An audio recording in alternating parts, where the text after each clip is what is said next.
Hi, Nikki here with the Canton Museum of Art presenting Museum to Go Takeout. Now, this week is going to be a little bit different than any of the weeks before.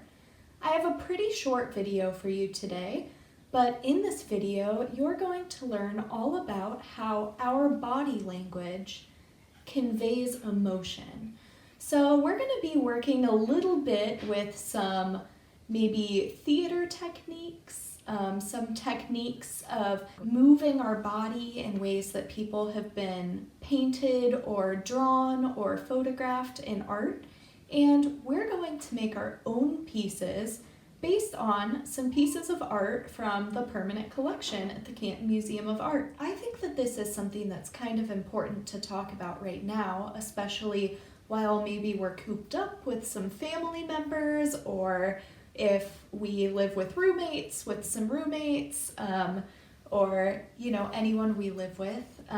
Sometimes it can be a little bit tough to read what people are thinking and saying. I think that maybe just paying attention to the way that people are moving their bodies and their facial expressions is really important. You're going to pay attention to moving your body and facial expressions because you're going to maybe take some selfies. Let's get started. In these images, you'll see a bunch of artwork hung next to each other on the wall, above and below each other on the wall, and you'll see all different sizes of frames hanging on the wall. This sort of style of hanging art is called Salon style hanging, and these images are from an exhibition that we had at the Canton Museum of Art in 2018 called In the Parisian Salon. Salon-style hanging became famous in Paris in the late 1700s with exhibitions called salons that famous artists would bring their work to and hang all over the walls. And the salon was a place where people would go and they would be able to view art and purchase art and socialize about art. And in this image that I'm showing you, you might be able to spot some paintings that we're going to talk about in some later slides. We're going to talk about a piece that you may have seen in one of our other Museum to Go videos, and then we're going to talk about some other pieces from In the Parisian Salon and how you can insert yourself in the artwork from the permanent collection at the Canton Museum of Art. This image shows a close-up of the wall where Clyde Singer's Street People was hung. We talked a little bit about street people in one of our videos where we talked about angles. We talked about how some people's bodies are forming different angles and different lines, and we talked about the angles and the perspective of the top of the buildings in the background. But we're going to delve a little bit deeper into street people, and we're going to talk about how the lines of people's bodies, the posture, is actually helping to create a feeling in this piece of artwork. If you really start to look at the people pictured in Street People by Clyde Singer, you might start to see some different facial expressions and some different ways that people are standing. Some people are standing in poses that make them look like they might be wondering what's going on around them. Some people are engaged in conversation and look very naturally in conversation. Their arms and hands might be moving. That's called gesture. Or some people are just standing still, kind of staring into the distance. We're going to talk about some different ways that you can represent emotion with emojis, and then we're going to go back and zoom in on some of the stuff in Clyde Singer's Street People. So you can see here that I have an emoji chart, and you can see some different symbols for different types of feelings. And some of them are facial expressions, but some of them are body posture. If you think about maybe the people dancing in the proud and confident areas, or you see that thumbs up or someone waving a flag in the active area. When you think of those words, what sorts of things do you think about doing with your body and with your face? Maybe if you're feeling cautious, you might start backing away from something and your shoulders might become really tense. If you're curious, you might be rubbing your chin like the emoji on the left. If you're feeling attentive, you might be maybe resting your head on your hand and squinting your eyes like you're really thinking about what's being talked about. Now, what are some other things that you can think of that you might do with your face and your body when you're feeling certain ways? Comment below and let me know certain things that you notice about the way that you move when you're feeling specific ways. The way that we move can tell people a lot about what we're thinking and feeling. When you're looking at the woman talking on the right, what do you think that she might be feeling? Do you think she's feeling comfortable with the person she's talking to? What does her face say? When you look at these two children playing on the left as the image is scrolling, do they look happy? What is their posture like? Are they holding hands and having fun? Do you think that maybe they're dancing or playing a game? You can see that a lot of the children in this image, when you look really close, seem to be having a lot of fun, and maybe the adults are feeling a slightly different way. Let's look at some other people in Street People and see if we can see what their story might be. If you look in the background of this image, it looks like there's a little boy and he's shocked at something that's going on. It also looks like the person in front of him is maybe looking at the same thing and wondering what's happening. We also have this woman in the blue hat who's turned and seems to not really know what's happening, but seems to be looking at something off in the distance. But her posture looks like she's hunched over and like maybe she's a little bit confused about what's going on. What do you see in this image when you look? Did you notice anything else in that last slide that made you think that somebody might be thinking or feeling a certain way? Our bodies tell a story, and when an artist paints or draws or sculpts someone in a certain pose, they might be trying to convey a certain emotion. In the next slides, you're going to see some images that the Canton Museum of Art staff has done, where we have reenacted some pieces from the permanent collection.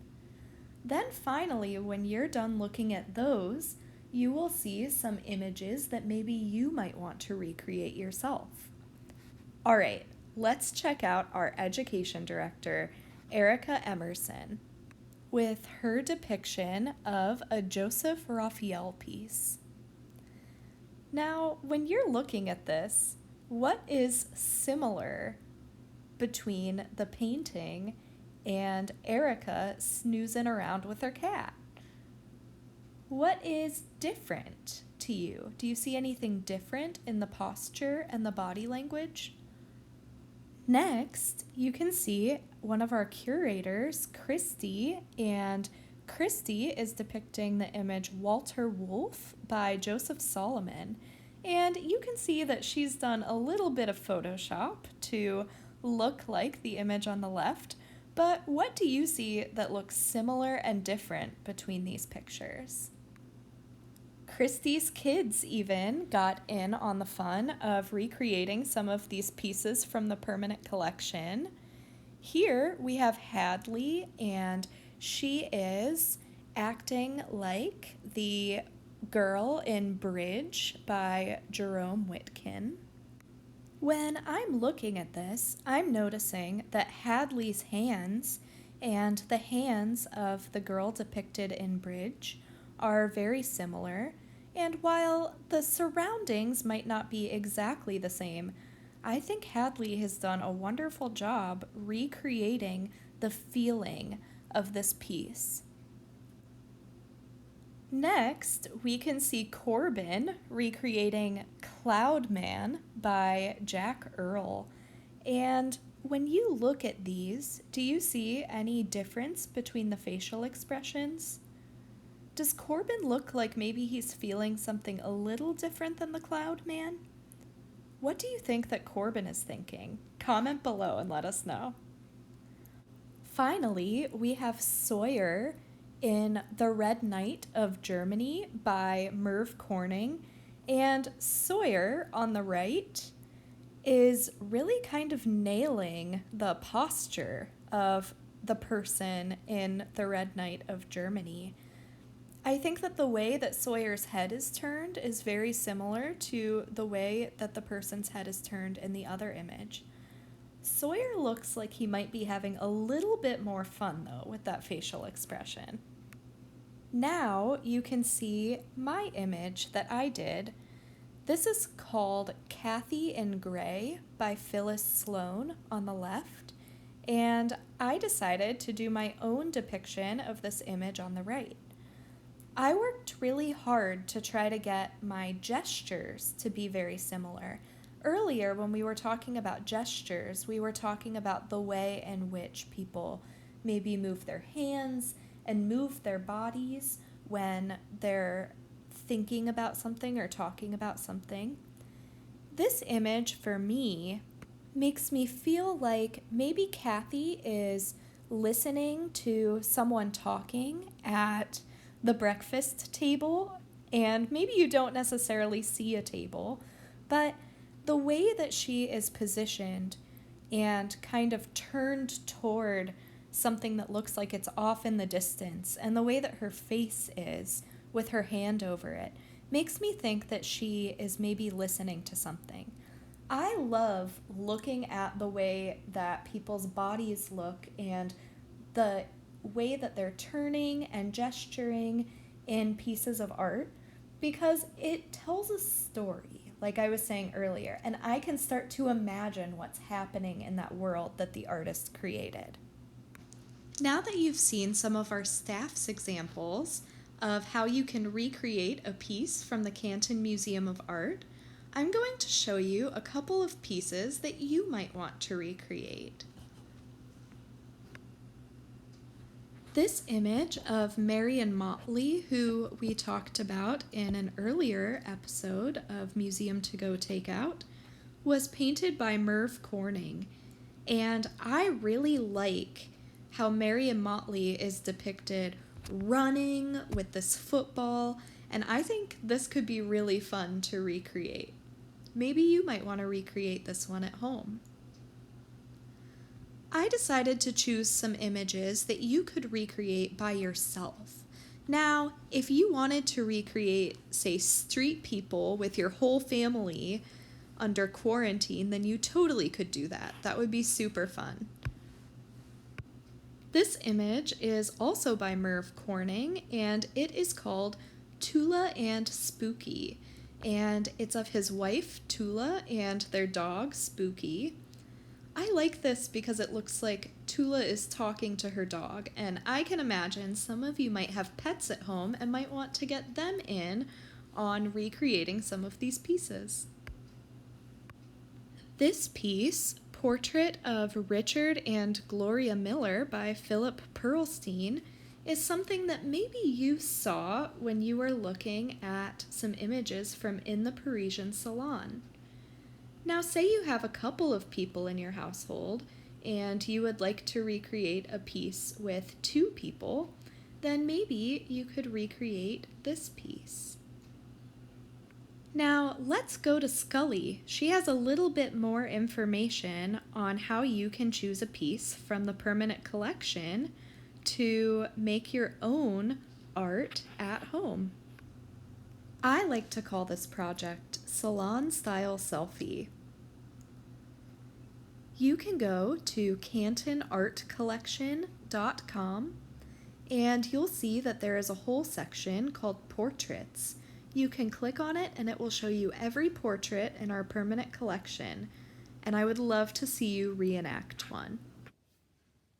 All right, I had so much fun. I hope that you did too.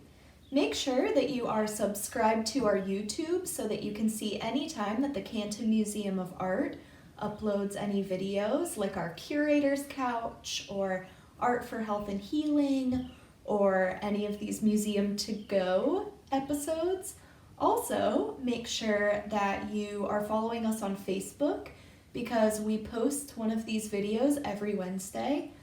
Go ahead and hashtag the work that you did today with hashtag Museum to Go, or go ahead and hashtag it with Salon Style Selfie. And I'll put those up on the screen for you. Thank you so much for watching. I hope you had a wonderful Wednesday, and I will see you next wonderful Wednesday. Bye.